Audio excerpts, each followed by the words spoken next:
అత్తయ్యో లక్ష్మీదేవి. శ్లోకం ఎంతో మొదలైంది, మంగళప్రదమైన శ్రీకారంతో మొదలైంది.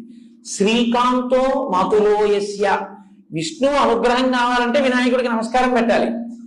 జనని సర్వమంగళ. ఆ తల్లి ఎవరు? ఆవిడ సర్వమంగళ, అన్ని మంగళములే చేస్తుంది ఆవిడ. అసలు ఆవిడే మంగళసూత్ర రూపంలో ఉంటుంది. అందుకే సర్వమంగళారాధన చేస్తే కానీ మంగళసూత్రం కట్టరుగా. కాబట్టి ఆవిడ లోకములన్నిటిలోనూ కూడా మంగళములకు మంగళం ఆ తల్లే, సర్వమంగళస్వరూపం. నీ తల్లో సర్వమంగళ, నీ తండ్రో జనక శంకరో దేవో శంకరోతీతి శంకర.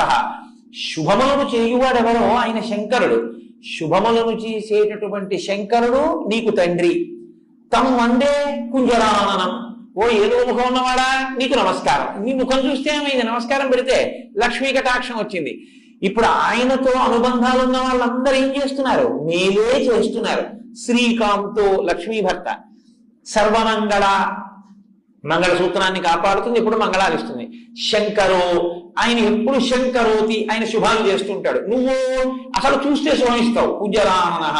కాబట్టి ఇప్పుడు సుముఖ, నీకన్నా మంచి ముఖం ఉన్నవాడు ఎవరయ్యా?